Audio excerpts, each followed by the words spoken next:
चलो भाई, अगला है आपके पास कोलिनियर और नॉन कोलिनियर पॉइंट्स। देखो बेटा, कोलिनियर की डायग्राम से आपको समझ में आ रहा होगा कि ऐसे पॉइंट्स जो एक स्ट्रेट लाइन पे लाई करते हो उनको हम लोग क्या बोलते हैं, कोलिनियर पॉइंट्स कहते हैं। और अगर वो एक प्लेन पे लाई ना करते हो, मतलब बिखरे हुए हो, तो उनको हम लोग क्या बोलते हैं बेटा, नॉन कोलिनियर पॉइंट्स कहते हैं। तो कोलिनियर का मतलब एक ही लाइन पे लाई करने वाले पॉइंट। नॉन कोलिनियर का मतलब जब ये आपके पास क्या होंगे, बेसिकली इधर उधर हो जाएंगे, तो हम इसको कहते हैं कि ये नॉन कोलिनियर हो गया। अब ये याद रखिएगा कि अगर कोलिनियर पॉइंट्स हैं तो ये जो लंबाई आपको नजर आ रही है ए से लेकर बी और बी से लेकर सी, ये बराबर हो जाएगी ए सी। सही है, यानी कि ए से बी को जोड़ें और बी से सी को जोड़ें। अगर मिसाल के तौर पर ये 3 है या ये 2 है, तो ये पूरा कितना होगा, 5 होगा।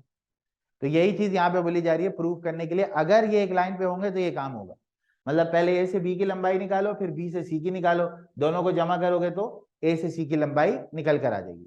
तो इसको हम लोग क्या कहते हैं, कोलिनियर कहते हैं। नॉन कोलिनियरिटी की कोई स्टेटमेंट नहीं होती, इस लेवल पे तो नहीं होती, आगे मिलेगी आपको। तो हम ये कहते हैं कि भाई नॉन कोलिनियर में डिस्टेंस के लिए कोई स्टेटमेंट नहीं है, मतलब यही है कि ये बराबर नहीं आएगा, A B plus B C is not equal to A C. ठीक है, तो ये बेसिकली हमारे पास क्या होता है, कोलिनियर और नॉन कोलिनियर पॉइंट्स कहलाते हैं। चलो जल्दी से इसको स्क्रीनशॉट लो, फिर हम आगे चलेंगे। जल्दी जल्दी फटाफट बेटा।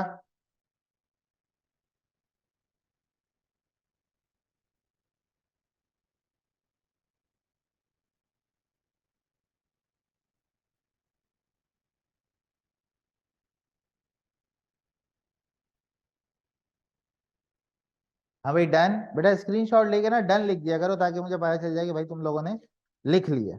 ठीक है,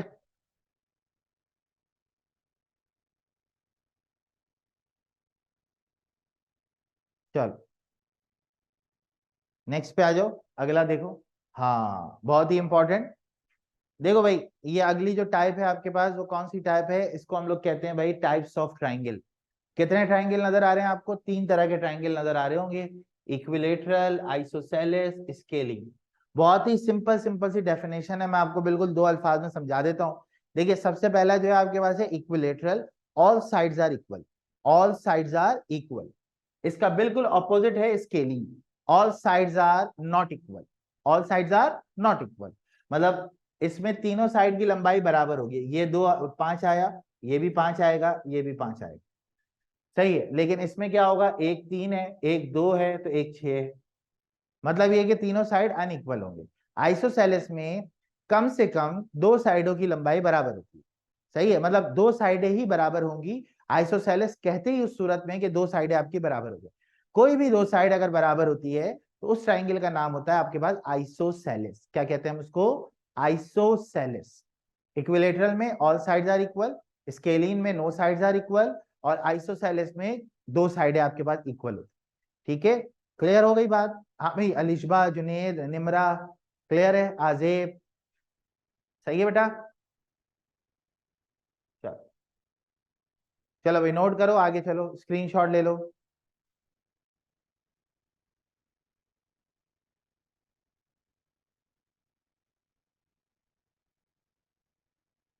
चलो अगला है आपके पास राइट एंगल। ये बहुत ही इंपॉर्टेंट टाइप का ट्राइंगल है, क्योंकि ये बहुत ज्यादा इस्तेमाल होता है। ठीक है, राइट एंगल के अंदर सबसे जो कॉमन बात है वो ये है कि इसका एक एंगल 90 डिग्री के बराबर होता है, and is denoted by using a small square inside the angle. मतलब जहां पे 90 डिग्री बन रहा होगा वहां पे ये छोटा सा स्क्वायर बनेगा।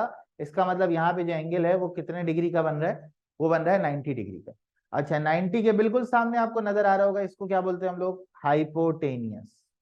अच्छा ये क्या चीज है सर, इसको बोलते हैं बेस। ये क्या चीज है सर, इसको बोलते हैं परपेंडिकुलर।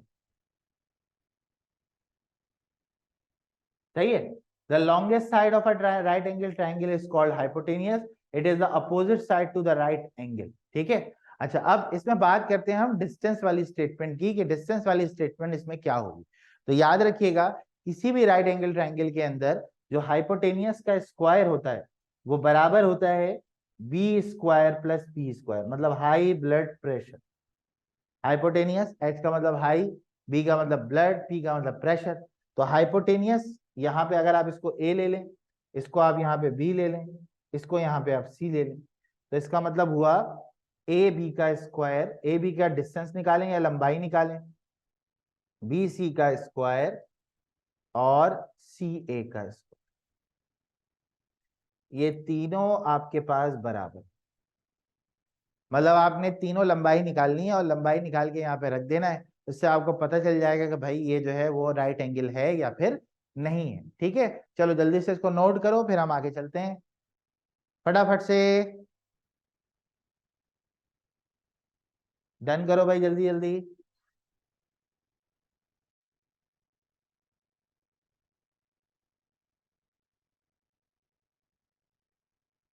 ओके, आगे चले ना, नेक्स्ट देखिएगा। हाँ भाई, अगली टाइप है आपके पास टाइप्स ऑफ क्वाड्रिलेटरल। क्वाड्रिलेटरल का मतलब होता है जिसके चार कोने होंगे। सही है, बच्चों से अक्सर पूछो स्क्वायर क्या होता है, वो कहते हैं चार साइडें बराबर। अरे भाई किसकी चार साइडें बराबर? तो क्वाड्रिलेटरल की अगर चार साइडें बराबर हैं तो उसको स्क्वायर कहते हैं। ठीक है, four equal sides then it is called square. सही है, अपोजिंग साइड जो पैरेलल होती है, two pair of equal side opposing side are parallel, two pair of equal sides opposing sides are parallel. मतलब अगर मैं आपसे ये कहूं कि देखो बेटा ये ए है, ये बी है, ये सी है और ये डी है, तो हम ये कह सकते हैं स्क्वायर के बारे में कि A B is equal to B C is equal to C D और is equal to A D. और एक बहुत इंपॉर्टेंट चीज, इसके ये जो डायगोनल्स होते हैं ये भी बराबर होते हैं। ठीक है, मतलब हम ये भी कह सकते हैं कि A C is equal to B D, ये लाजमी आपके पास क्या होंगे, बराबर होंगे। इसी तरह जो यहाँ पे होता है वहां पे, यहाँ पे क्या होगा, ए है, बी है, सी है और डी है। तो क्या होगा इस वाले के लिए, इस वाले के लिए होगा, इसके लिए तो हमने ये लिख दिया कि ए बी और सी डी बराबर हैं और ए डी और बी सी भी बराबर। ठीक है, इसी तरह यहाँ पे भी सेम हिसाब किताब होगा। इसमें एक चीज और होती है जो मैं आपको सवाल कराते वक्त समझाऊंगा, अभी फिलहाल आप ये समझ लें, स्क्वायर में चारों लंबाई बराबर है, रेक्टेंगल में पैरेलल साइड की लंबाई बराबर है और पैरेललोग्राम में भी पैरेलल साइड की लंबाई क्या होती है, बराबर होती है। ठीक है, इसमें एक मिड पॉइंट का चक्कर आता है, वो मैं आपको आगे जाके इंशाल्लाह एक्सप्लेन करूंगा। चलिए जल्दी से इसको नोट करें, फिर हम सवालों पे चलेंगे।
हाँ भाई डन, सबने नोट कर लिया भाई, आजेब, अलिशबा, जुनेद, निमरा, अबीहा।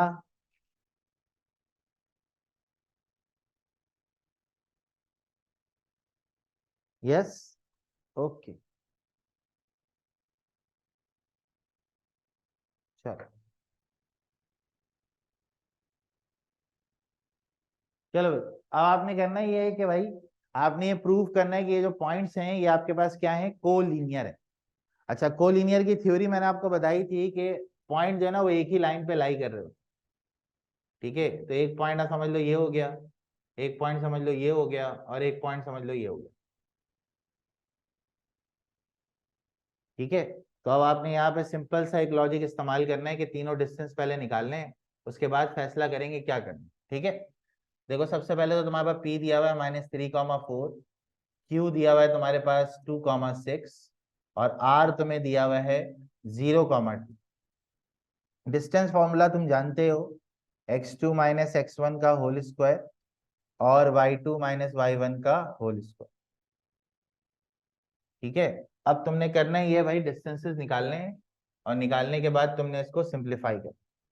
ठीक है, अच्छा अब कैसे निकलेगा डिस्टेंस, पहला डिस्टेंस तो है पी से लेके क्यू तक का। ठीक है, तो डिस्टेंस जब आप निकालेंगे तो क्या हो जाएगा, 2 minus minus 3 whole square, x2 minus x1 का होल स्क्वायर और y2 माइनस y1 का होल स्क्वायर। तो ये हो गया भाई 5 का स्क्वायर और ये आपके पास हो गया 2 का स्क्वायर। कितनी वैल्यू आ गई भाई, 25 प्लस 4 यानी कि 29। ये आपके पास आ गया P से लेके Q तक का डिस्टेंस। उसके बाद आपने क्या करना है, Q से लेके R तक का डिस्टेंस निकालना है।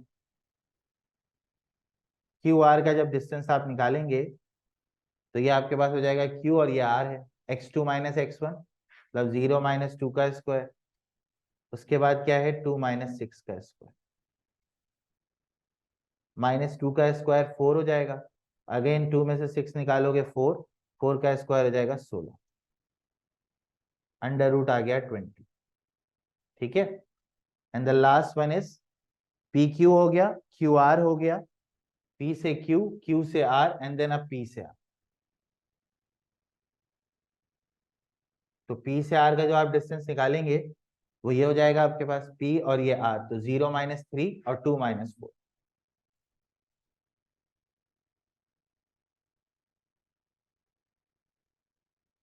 ठीक है, तो ये हो जाएगा 3 का स्क्वायर 9 और 2 में से 4 निकालोगे माइनस 2 का स्क्वायर, ये हो जाएगा अंडर रूट 30। सही है, तो ये आपके पास तीन डिस्टेंसेस आपको नजर आ रहे होंगे, पी क्यू, क्यू आर और पी आर। सही है, अब बेटा ये होता ये है कि आपके पास जब ये डिस्टेंसेस आप निकालोगे ना, तो ये तो पॉइंट्स में नहीं लिखे हुए, तो हम इनको कन्वर्ट कर लेंगे पहले पॉइंट्स में, ताकि आपको पता रहे कि भाई इसमें आगे क्या करना है। ठीक है, पहले आप यहाँ तक नोट कर लो भाई सारे जल्दी से फटाफट। ठीक है, नोट करके डन लिखो, फिर हम आगे चलते हैं।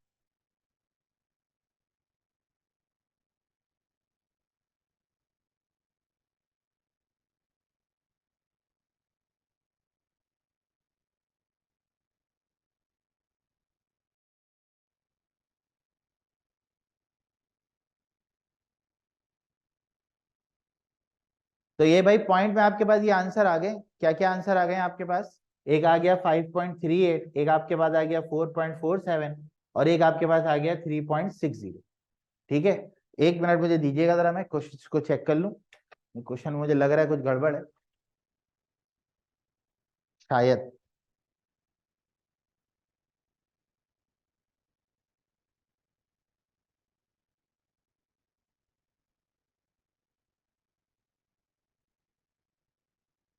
ओके, एक मिस्टेक हमसे यहाँ पे ये हुई है, ये -4 होगा, तो यहाँ पे थोड़ा सा फर्क पड़ेगा फिर चीजों में। पी क्यू का जो डिस्टेंस होगा वो आपके पास -4 और -6 होगा, यानी कि ये होगा, तो ये +4 हो जाएगा। ठीक है, क्योंकि ये माइनस है ना, इसको मैं सही कर देता हूँ, फिर हम इसको कैलकुलेट कर लेते हैं। थोड़ी सी मिस्टेक इसमें हो गई है। चलो, ठीक है, तो -4 हो गया, तो ये हो जाएगा 10 का स्क्वायर और 10 के स्क्वायर का मतलब हो गया 100, 125 बन रहा है भाई ये रूट में 125। ठीक है, तो अंडर रूट 125 की पहले वैल्यू निकाल लेते हैं, फिर इसको सही कर देंगे।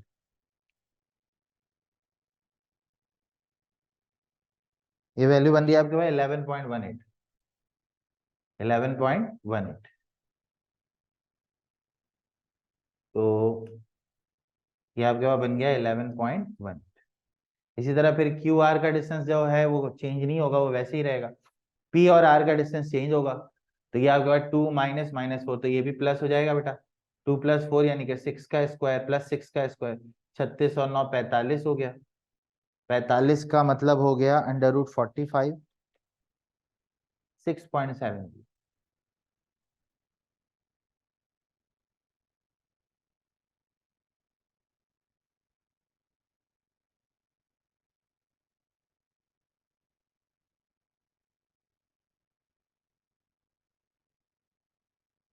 ठीक है, 6.70। अब आप जरा गौर से देखो, 6.70 और 4.47, तो मैं आपसे यही कह रहा था कि जो पी क्यू है, जो पी क्यू है वो बराबर हो गया किसके, P R plus Q R. Check करेंगे जरा, 11.18 ये आर है, और अगर मैं इन दोनों को मिला दूं 4.47 और 6.7, तो ये दोनों साइडें बैलेंस हो रही हैं।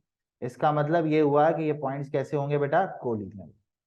ठीक है भाई, जुनेद, ईमान, अलिशबा, अबीहा, आजेब, क्लियर हो गई भाई बात। ठीक है जुनेद बेटा, बात समझ में आ गई। मतलब कहने का मतलब ये है कि जब तीनों डिस्टेंसेस आप निकाल लोगे ना, तो कोई एक डिस्टेंस जो सबसे बड़ा होगा वो बाकी दो के सम के बराबर हो। सही है, बाकी दो के क्या होगा, सम के बराबर। जैसे यहाँ पे डिस्टेंस की वैल्यू 11.18 आई है, तो ये सबसे बड़ी वैल्यू है। तो बाकी के जो दो डिस्टेंसेस होंगे जो इनके मुकाबले में छोटे होंगे, उनका सम हमेशा इसके इक्वल आएगा। तो ये पॉइंट्स कैसे हो जाएंगे, कोलिनियर हो जाएंगे। ओके, सही है भाई। हाँ भाई, आजेब, अबीहा, अलिशबा, ईमान, जुनेद, क्लियर हो गई भाई बात। जुनेद बेटा बात समझ में आ गई। चल बेटा, वो पॉइंट्स में मैंने निकाली है वैल्यू, वो बिल्कुल आप सही कह रहे हो, 5 √5 होगा। लेकिन जब आप उसको पॉइंट्स में निकालोगे ना, तो वो 11.18 आ जाएगा। ठीक है जुनेद हैदर, बिल्कुल सही कह रहे हो आप। तो यही मैं आपको समझा रहा हूँ कि ये पॉइंट्स में जो है वो ये मामला बनता है।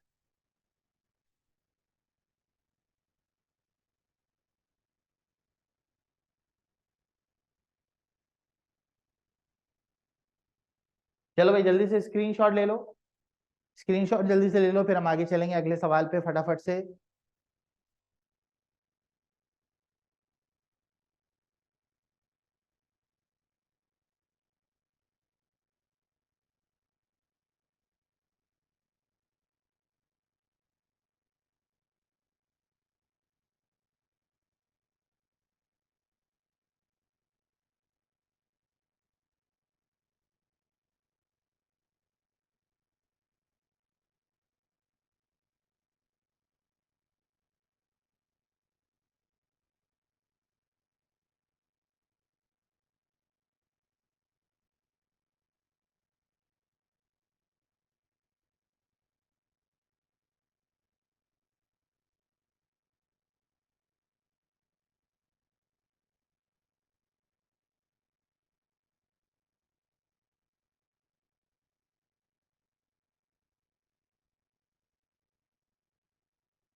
ये बेटा आगे चलें, नेक्स्ट।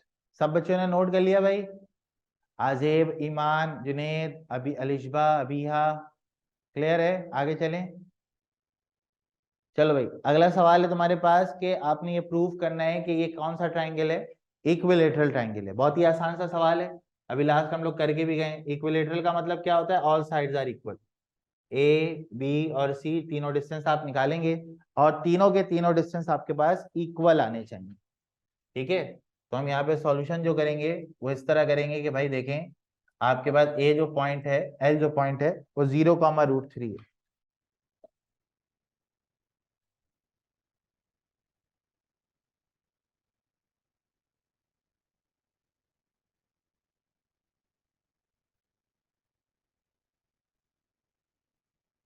ठीक है, तो ये 0,√3 हो गया। दूसरा m-1, 0 हो गया, और n 1,0 हो गया। डिस्टेंस फॉर्मूला जो होता है वो होता है x2 - x1 का होल स्क्वायर, और y2 - y1 का होल स्क्वायर।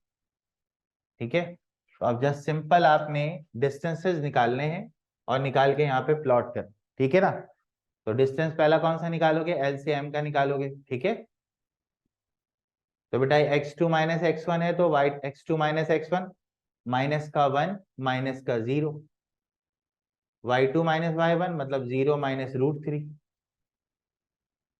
ठीक है, तो ये -1 का स्क्वायर +1 हो गया, √3 का स्क्वायर 3 हो गया, 3 + 1 बनता है 4, 4 का रूट आ गया 2 यूनिट।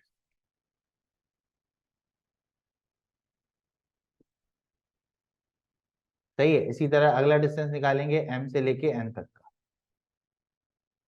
m से लेके n तक का मतलब हो गया 1 माइनस माइनस 1,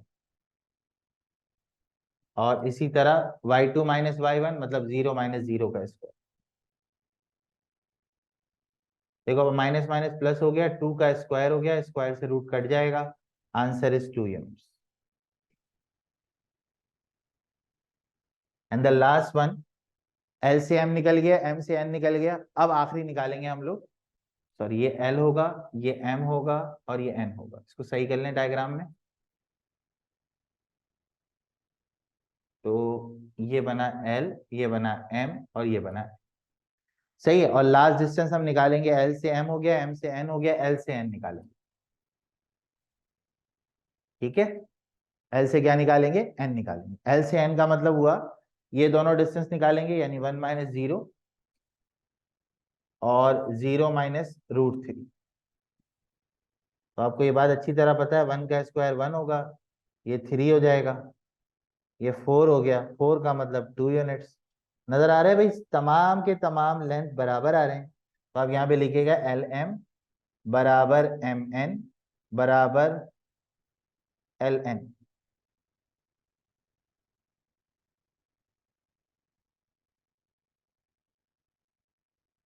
ठीक है, बराबर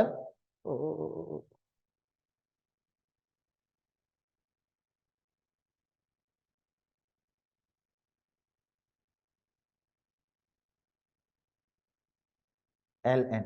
ठीक है, तो ये तमाम डिस्टेंस बराबर हैं, तो it is an equilateral triangle.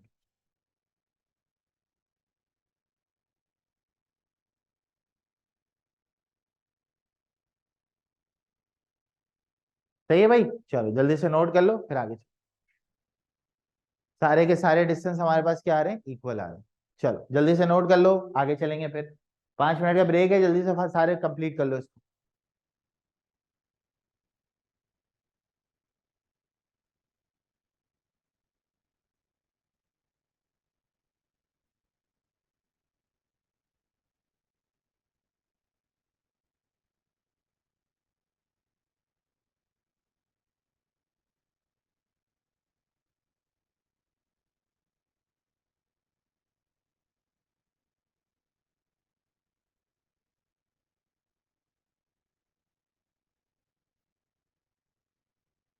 अभी हो गया, नोट कर लिया भाई सब बच्चों ने?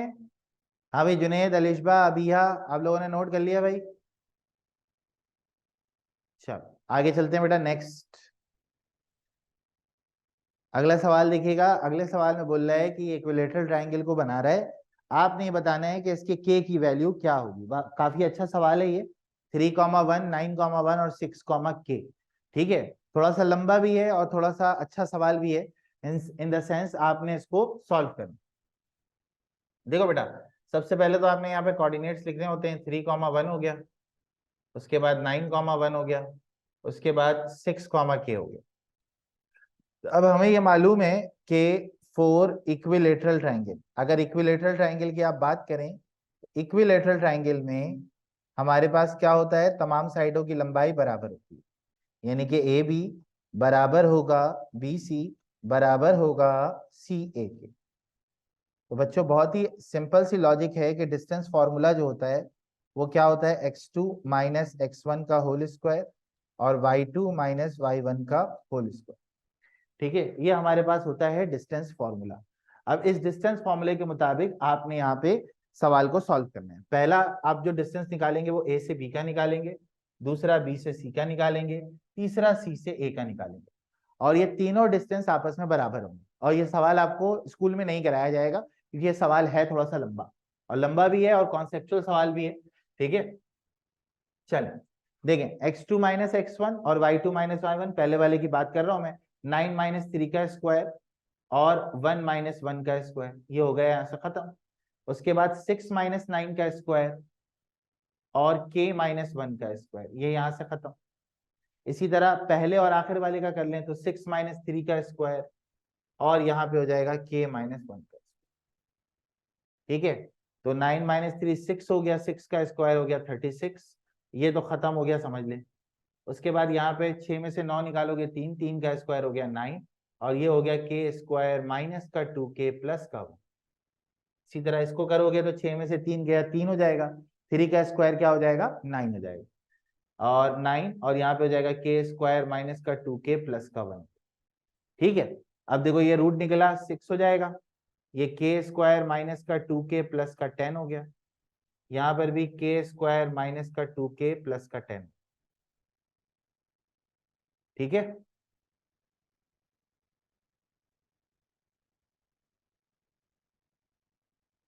अब यहाँ पर जो है ना हमारे पास जो सिचुएशन है वो ये है कि 3,1 है, 9,1 है और 6,k। ठीक है, तो हमने यहाँ पे बेसिकली करना ये है कि इन दोनों को इक्वेट कराना है, इक्वेट करा के इक्वेशन बनाएंगे और फिर सॉल्व करेंगे।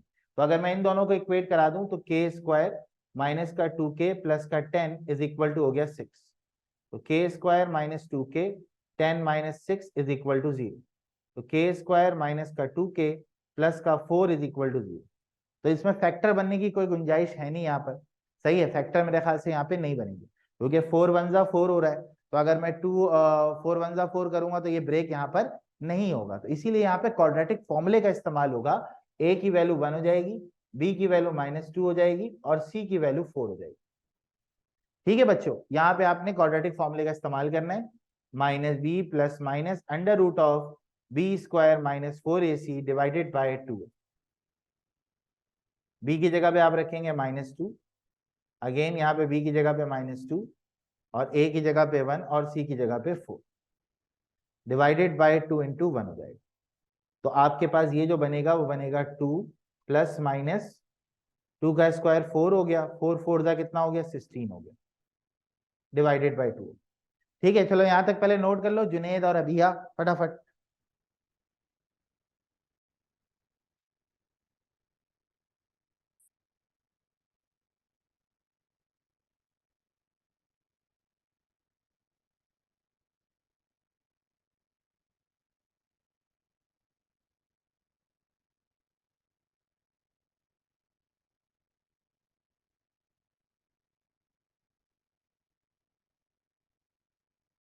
ओके, एक चीज और यहाँ पे सही करनी है हमने, पहले आप लोग यहाँ तक नोट कर लो, उसके बाद मुझे बताओ, फिर मैं आगे आप लोगों को बता।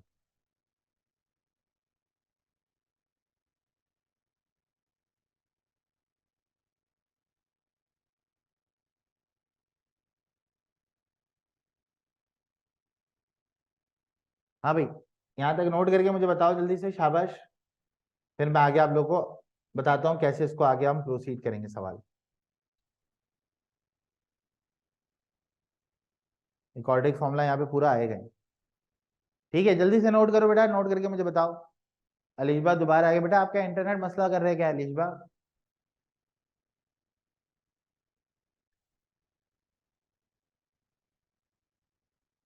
जी, यहाँ तक नोट कर लिया भाई, जल्दी से फटाफट नोट करके मुझे बताएंगे सारे।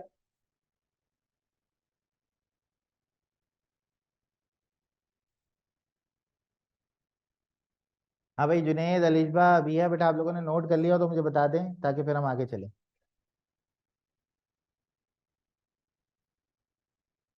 डन, आ जाओ बेटा।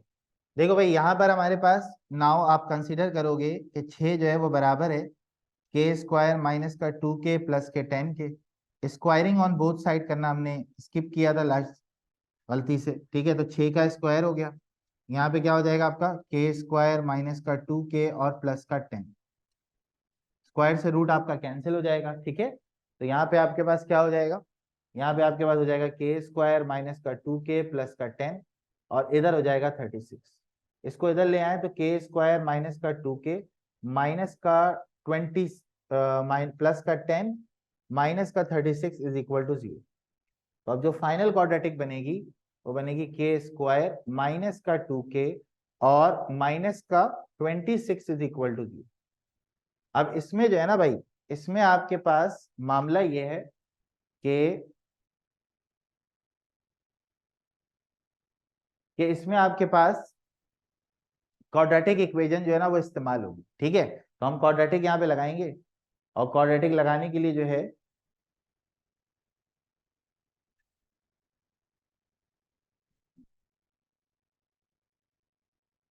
और क्वाड्रेटिक लगाने के लिए हम ये क्वाड्रेटिक फॉर्मूला इस्तेमाल करेंगे। तो के स्क्वायर हमारा हो गया के स्क्वायर माइनस का 2k माइनस का 26 इज इक्वल टू 0। तो ए आपका 1 हो गया, बी आपका -2 हो गया और सी आपका -26 हो गया। तो k is equal to minus B plus minus under root B square minus 4ac divided by 2। B की जगह पे क्या आएगा -2 प्लस माइनस ए की जगह पे 1 और सी की जगह पे -26। इसको फर्दर आप सॉल्व करेंगे और फर्दर सॉल्व करने के बाद आपने इसका आंसर निकालना। तो ये कितना हो गया भाई 2 हो गया, प्लस माइनस 2 का स्क्वायर 4 हो जाएगा। 26 को 4 से मल्टीप्लाई करो, मुझे बताओ क्या आंसर आ रहा है। 26 मल्टीप्लाई बाय 4 करो, कितना आ रहा है भाई 104 आ रहा है और डिवाइड बाय 2 हो गया, यानी कि 108 हो गया, ये डिवाइड बाय 2 हो गया। ठीक है, ये आपके पास आ गया k is equal to 2 plus minus 6 under root 3 divided by 2। ठीक है, तो अब यहाँ पे 2 को जब आप कॉमन निकालोगे तो यहाँ बचेगा 1 plus minus 3 under root 3 divided by 2। ये वाला 2 से ये वाला 2 कट गया। बहुत बहुत मुबारक हो हम लोगों को, देखो भाई k की वैल्यू निकल कर आ गई। This is your final answer. सही है भाई, थोड़ा सा लंबा सवाल है लेकिन लाजमी सी बात है, अब हर सवाल तो आसान नहीं होता ना। ठीक है, चलो भाई ये नोट करो भाई जल्दी से, शाबाश। इसका पिछले वाले पेज का स्क्रीनशॉट लो और अब आगे वाले का लो, उसके बाद डन लिखो पहले इसको लेके, उसके बाद फिर आगे वाले का स्क्रीनशॉट।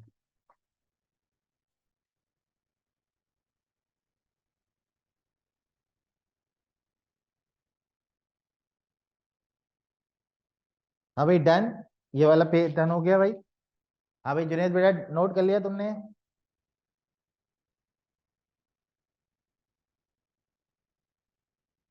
चलो अगला पेज।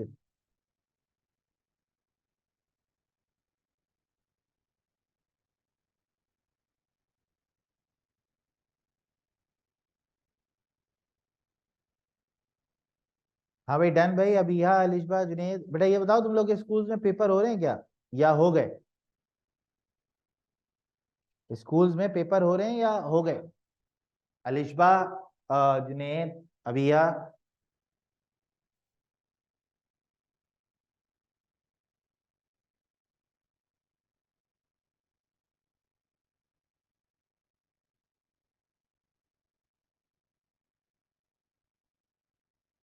कंटिन्यू कल सेकंड लास्ट, ओके सही। जुनेद बेटा तुम्हारे, चलो भाई अगले सवाल में हमने स्क्वायर को प्रूफ करना है कि चार कोने दिए हुए हैं, बताओ ये स्क्वायर है या नहीं। ए बी सी और डी। ठीक है, और एक और बात, स्क्वायर के लिए आपको डायगोनल को भी बराबर दिखाना पड़ेगा, मतलब डायगोनल भी आपके क्या होने चाहिए, बराबर होने चाहिए। सही है, तो आपने पहला जो है ए लिया 2,3, बी लिया 8,11, सी लिया आपने 0,17 और डी आपने लिया -6,9। डिस्टेंस फार्मूला अगेन वही घिसा पिटा फार्मूला है, x2 माइनस x1 का whole square and then y2 minus y1 का होल स्क्वायर। चलो भाई ए से लेके बी तक का डिस्टेंस निकालते हैं। क्या होगा भाई, ए से लेके बी तक का डिस्टेंस 8 में से 2 जाएगा, 11 में से 3 जाएगा। ठीक है, 8 में से 2 मतलब 6, 6 का स्क्वायर हो गया 36, 8, 8 का स्क्वायर हो गया 64, ये बनेगा 100, 100 का रूट निकलता है 10, यानी कि ए बी का डिस्टेंस आ गया 10। अब जो ए बी आया है वही बी सी भी आना चाहिए, वही सी ए भी आना चाहिए। तो बी सी पे चलते हैं, बी सी कितना है 0 - 8, ठीक है, और 17 - 11, यानी कि 64 प्लस 36 अगेन 100, 100 का रूट आ जाएगा 10, यानी कि बी सी भी आ गया 10। अगेन अगला ए बी बी सी, उसके बाद ए बी बी सी और सी डी, सी डी की बारी आ गई। सही है, सी डी का मतलब क्या है भाई, ये दोनों की बारी है, -6 - 0, और क्या होगा भाई 9 - 17,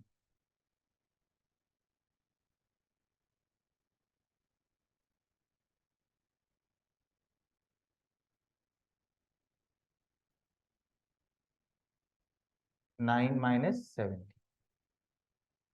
ये हो जाएगा 36, और यहाँ पे आ जाएगा 8, 8 का स्क्वायर हो गया 64। तो ये हो गया √100 और √100 का मतलब हो गया 10 मीटर। ये आ गया सी से लेके and last one is AD. अब एडी का क्या मतलब है? एडी का मतलब है भाई पहला वाला और आखिरी वाला, तो -6 -2 एंड देन आपके पास 9 -3। ये हो जाएगा 8 का स्क्वायर 64, 6 का स्क्वायर 36, 100 हो गया, 100 का रूट आ जाएगा 10। देखो बेटा सारी लंबाई जो है ना तुम्हारे पास बराबर आ रही है, इसका मतलब ये है कि ये स्क्वायर है अभी तक, 90% तो स्क्वायर है, लेकिन आगे तुम्हें दोनों डायगोनल भी निकालने, एक एसी निकालना है और एक बीडी निकालना है। ये दोनों डायगोनल की लंबाई भी बराबर आनी चाहिए, इसके बराबर नहीं आएगी, मतलब इन दोनों डायगोनल की लंबाई आपस में बराबर होगी। तो एसी का मतलब हो गया 0 -2, ये देखो एसी है ना 0 -2 और 17 -3, यानी कि 2 का स्क्वायर 4 हो गया, 17 में से 3 निकालोगे 14, 14 का स्क्वायर, 14 का स्क्वायर होता है 256, 260 आ गया एसी। अब एक तुम लोग का काम है, तुम लोग निकाल लेना भाई बीडी और मुझे बताना कि भाई ये बराबर आया नहीं आया। चलो यहाँ तक नोट कर लो। जुनेद, अलिशबा, अबिया, बेटा ये सवाल क्लियर हो गया सबको? जल्दी से बताओ। ओह 14 का स्क्वायर मैंने गलत लिख दिया भाई, 14 का स्क्वायर जो है वो 196 है, 196, तो ये 200 हो जाएगा। इसको सही कर देते हैं।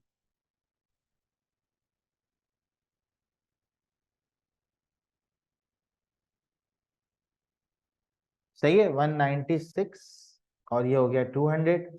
एसी का मतलब 200 का रूट अगर मैं निकालूं तो ये आ रहा है 10 √2। तो इसी तरह बीडी भी निकालो, बीडी भी देखो बराबर आ रहा नहीं आ रहा। चलो जल्दी से फटाफट, शाबाश। ठीक है भाई, इसको यहीं तक रखो, नेक्स्ट क्लास में ये निकाल के चेक कर लेना भाई, ये बराबर आना चाहिए एसी और बीडी। एसी अगर 10 √2 आया तो बीडी भी 10 √2 आना चाहिए। ठीक है, मिलते हैं नेक्स्ट क्लास में, तक के अल्लाह हाफिज।